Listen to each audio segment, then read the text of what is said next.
Hello દોસ્તો, સ્વાગત છે એક નવા યુટ્યુબ વિડીયોમાં. અને આજે આપણે બનાવવાના છીએ ડિનરમાં પંજાબી શાક, એ પણ ઘરે. તમને બતાવી દઉં, આ જો પંજાબી શાકનું પેકેટ છે, સુહાનાનું પનીર ટિક્કા મસાલા. અને એ સિવાય આપણી પાસે પનીર પણ છે. એ સિવાય આપણે નાખવાના છીએ કાજુ અને આ શું લાવ્યા છે, મેલનના સીડ્સ. આ બધી વસ્તુ આવવાની છે પંજાબી શાકમાં. હવે પહેલાં ગ્રેવી ને એવું બધું બનાવ્યા. સાથે નાન નથી ખાવાની, આજે રોટલી ખાવાની છે, પછી બહુ મેંદો થઈ જાય છે એટલા માટે. તો હવે ગ્રેવી બનાવવા માટે પહેલાં આપણે ટમેટાં કપાઈ રહ્યા છે. ગ્રેવીમાં બે પ્રકારના ટમેટાં યુઝ કરવાના છે. એક આપણે ઇન્ડિયાના જે નોર્મલ હોય છે એ પણ નાખવાના છે, અને એ સિવાય અહીંના જો આ કેનેડિયન આ ટાઈપના મોટા ટમેટાં છે, તો બે ટમેટાં નાખવાના છે. પછી આપણી પાસે કેપ્સિકમ પણ છે, અને આ સિવાય કેનેડાની ડુંગળીઓ ભાઈ મોટી. તો આ બધી વસ્તુની ગ્રેવી કરવાની છે. હવે પહેલાં આપણે તો હવે ટમેટાં સુધારાઈ ગયા છે, અને હવે આપણે ડુંગળીના કટકા કરી છે. પછી બધી વસ્તુની ગ્રેવી બનાવવાની છે. તો હવે ડુંગળી, ટમેટાં, આદુ અને આ પેસ્ટ આવી ગઈ છે ગાર્લિક જિંજરની. આટલી વસ્તુને આપણે પહેલાં ગ્રેવી નથી બનાવવાની, પહેલાં આને વઘારવાનું છે, પછી ગ્રેવી બનાવવાની છે આની. જોતા બધું આવતા રહેશે, ધીમે બધી આખી રેસીપી આવી જશે.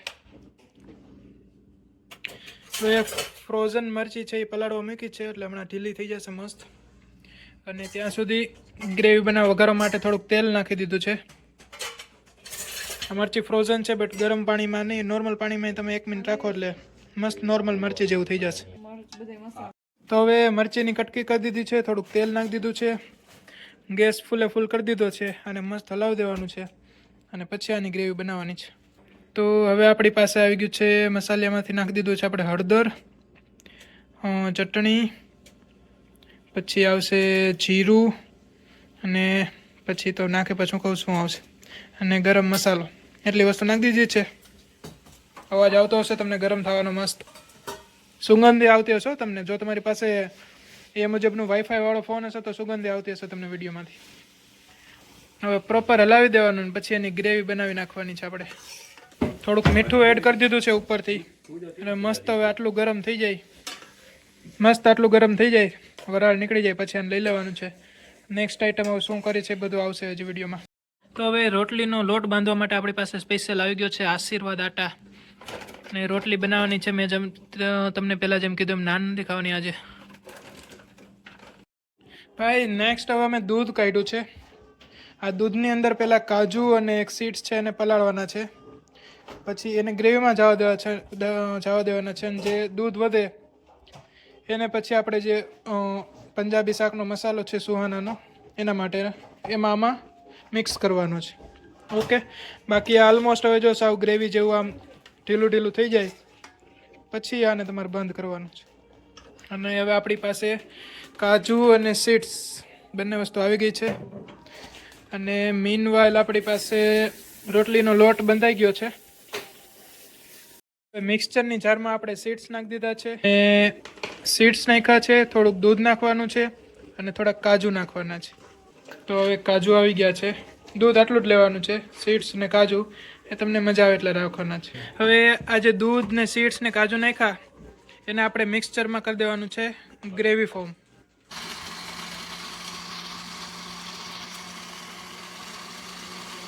તો જે સુહાનાનું પનીર ટીક્કાનું જે પેકેટ છે ને આપણે મિક્સ કરી દીધું છે દૂધની અંદર.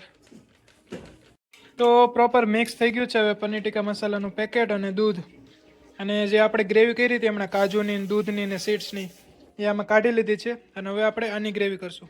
તો હવે આપણે આની ગ્રેવી કરવાની છે, તો એને પહેલાં જારમાં ભરી લઈએ.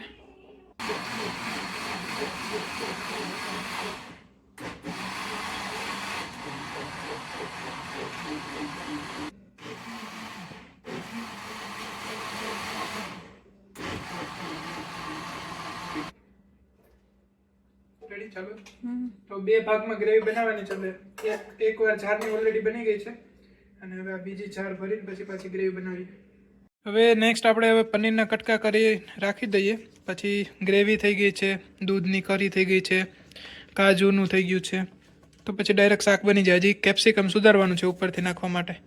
હવે શાક બનાવવા માટે બટર થોડુંક નાખ્યું છે, થોડુંક તેલ નાખ્યું છે, ગ્રેવીનો વઘાર કરવાનો છે અને પનીરના અમે કટકા કરી દીધા છે.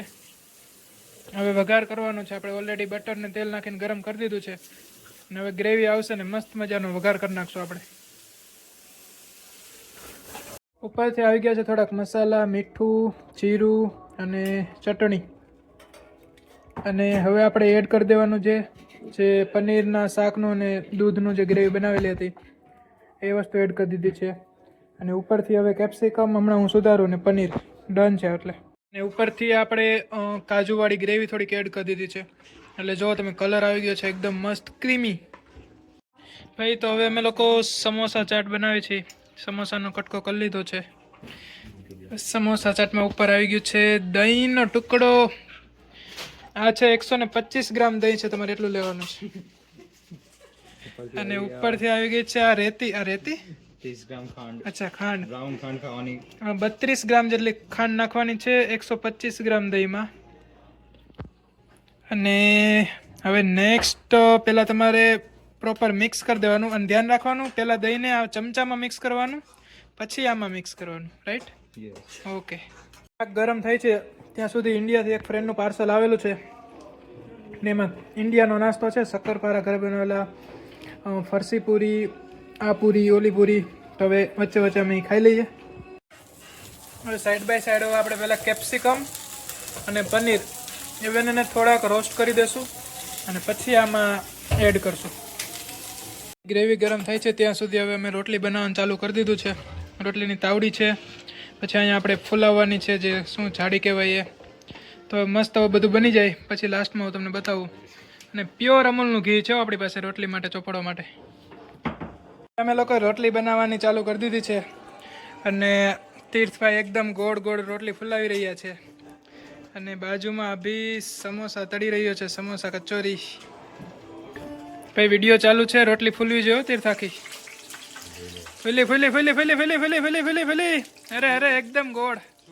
વાહ ભાઈ વાહ, છોકરાઓમાં ખુશીનો માહોલ છે ભાઈ. આ વસ્તુ નથી બતાવવાની એમ કહો છો ને તમે? ઓકે ઓકે ચલો. તો પાછળ જે રોટલી બળી ગઈ છે એ તમને નહીં બતાવવામાં વિડીયોમાં. ઓકે ભાઈ હવે આ ટાઈમે પરફેક્ટ ગોળ થવા જઈ રહી છે મારી રોટલી. બસ ખાલી બળવી ના જોયો. બરાબર છે આવી રીતના. અને સમોસા અહીંયા તળાઈ ગયા છે ને હવે અહીંયા કચોરી તળાઈ રહી છે અને શાક ઓલરેડી મસ્ત. ઓહો સુગંધ આવતી હશે તમને વિડીયોમાં પણ. એટલે ભાઈ મારે વચમાં એક ફોન આવી ગયો ત્યાં અભી એ બધું ચાટ બનાવી નાખ્યો છે. આ શું ગ્રીન ચટણી નાખી છે? અને બીજું ગ્રીન ચટણી નાખી છે અને 3 ઓજલ આ ચટણી નાખવાની અને પોણા ઓજલ આ ગ્રીન ચટણી નાખવાની છે. અને હવે બહુ મહેનત કરી રહ્યો છે સેવ ખોલવા માટે પણ ખુલી ગઈ છે. અને હવે ઉપરથી આવી ગઈ છે એકદમ ગરમા ગરમ ઠંડી સેવ. અને ઉપર હવે ડુંગળી એડ કરવાની છે. ક્યારે કરવાની છે? આજે જ? ઓકે. અને તમારો સમોસા ચાટ રેડી છે. જો તમારે ઓર્ડર કરવો હોય તો સ્વિગીમાંથી કરી શકો છો. અને ઉપરથી આવી ગયો છે ચાટ મસાલો. ભાઈ 56 ભોગનો થાળ અહીંયા લાગી ચૂક્યો છે. ચાટ છે, paneer tikka butter masala with capsicum with high deep gravy બની ગઈ છે. સમોસા અને કચોરી છે. ઠંડી ઠંડી ફ્રીઝરમાંથી કાઢેલી છાશ છે અને લૂછેલા ગ્લાસ છે અને અનલૂછેલા કપ્સ છે અને ગ્રેવીવાળી ડુંગળી છે અને હું છું અને આ એકાદું સોંગ કે કંઈક મૂવી કે કંઈક ચાલી રહ્યું છે અને બાકી 2 એક્ટર છે, તીર્થભાઈ અને અભિભાઈ. તો ડીશ લઈ લીધી છે, ઓલરેડી જમવા માંડ્યા છીએ. શાક, કચોરી, ડુંગળી, રોટલી, છાશ, અથાણું. અને આ અથાણું છે, ચટણી છે લસણ અને ગોળની, ઇન્ડિયાથી આવેલી. તો હવે અમે જમી લઈએ, મળીએ નેક્સ્ટ સ્ટુડિયોમાં.